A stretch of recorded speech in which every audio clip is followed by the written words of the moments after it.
सरिला राज्यसभा उपनिर्वाचन जांच प्रक्रिया कायम रहिला उभय प्रार्थी प्रार्थीपत्र ओडिशारू दुई प्रार्थी नामांकन भरी ममता महांत बीजेपी प्रार्थी होता बेले बीजेपी नेता जगन्नाथ प्रधान स्वाधीन प्रार्थी भावे नामांकन करिसेंती। दुई प्रार्थी नामांकन कायम रहिबा परे एबे द्वंद्व बढ़ी।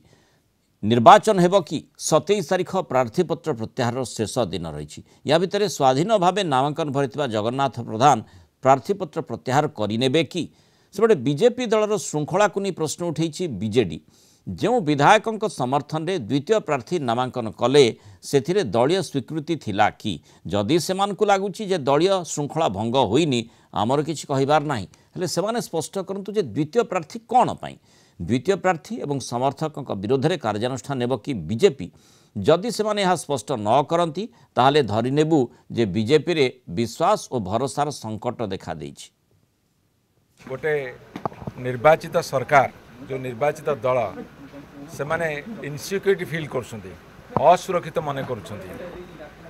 हुए तो असुरक्षित मन करथै पारंती किंबा दलीय प्रार्थी उपरे भरोसा नहीं विश्वास नहीं। जदि दलीय प्रार्थी उपरे भरोसा और विश्वास अच्छी असुरक्षित मन करू नाहंती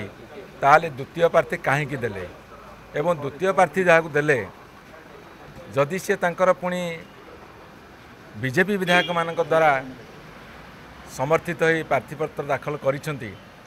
यह दल विरोधी कार्य के नहीं से आगे स्पष्ट करंतु। कौन अभियोग आनियार आवश्यकता नहीं विरोधी बुझी पारि ना अभियोग आनु नुआ सरकार आसला नुआ स्ट्राटेजी काम हम आउ 24 वर्ष स्ट्राटेजी काम हम ना कौन राज्यर